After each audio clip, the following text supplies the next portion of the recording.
This evening at 17:54, the Madison Fire Department was dispatched for a report of a possible house explosion located directly behind me on South Gammon Road.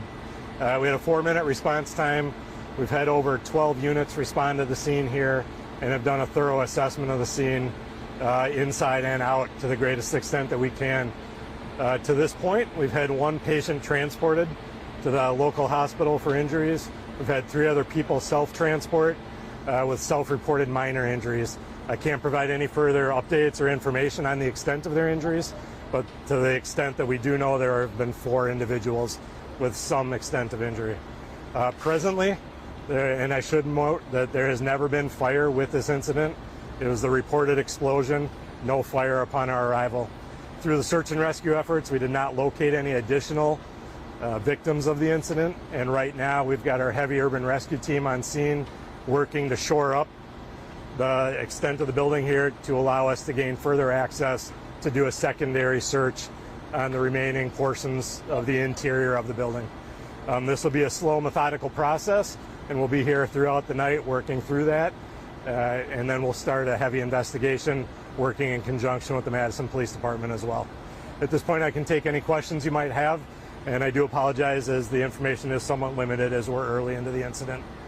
Have you ruled out that there may be other people inside, or do you need to shore it up to get in there to find out? I think at this point, the best information I can give you is that every bit of our search through the structure to this point has not identified any other folks.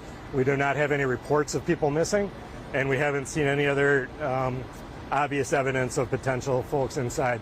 But again, our intent will be here until we can verify that, and we'll be here as long as that takes. Are there any children in the building?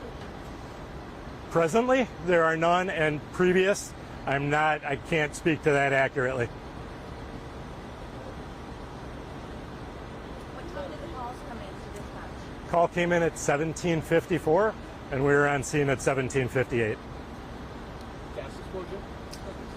We don't want to speculate at this time. There were initial reports of an odor, but that was after the explosion, so that could have been the result of the explosion. So it's far too early to speculate. And it looks like bad damage. Can you give an assessment of how bad it is? Yeah, and as you can see up close, certainly one of the units, you can see the origin, what we believe to be the origin of the explosion. The entire structure here will not be habitable. Do you know how many units are affected? At this point, at least 6. There's another building behind it with subsequent damage as well, and we're working to evaluate how many of those units will be ultimately impacted. Can you recall having to respond to a situation like this, or is this pretty out of the norm? It's certainly a rare incident. We have had a few over the last 10 years in the city, but it's very infrequent, and throughout Dane County as well. Occasionally they happen, but infrequent. Can you speak to the families that are going to be out of their homes tonight if there's accommodations being set up for them? Absolutely. We've got Amy Lampy with our Occupant Services Unit is on scene here, and the primary responsibility is to make sure that we can serve the families affected.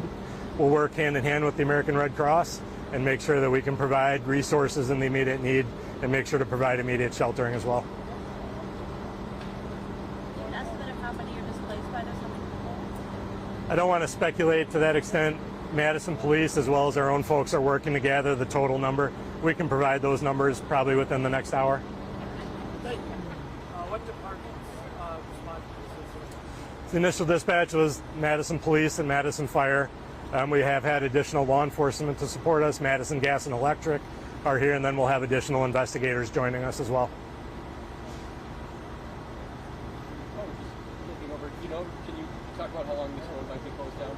Quite a few hours. It'll certainly be closed for at least the next 3 to 4 hours. We'll always try to minimize our impact, and we'll try to start moving units off the scene.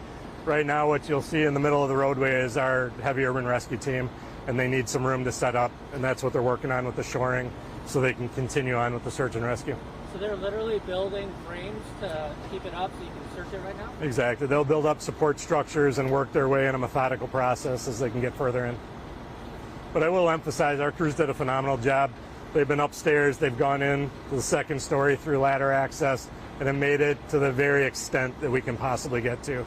They did a phenomenal job. Can you speak to the risk of kind of going into the building before it is completely shored up? Yeah, with any structural scenario such as this, the integrity of the building's at risk.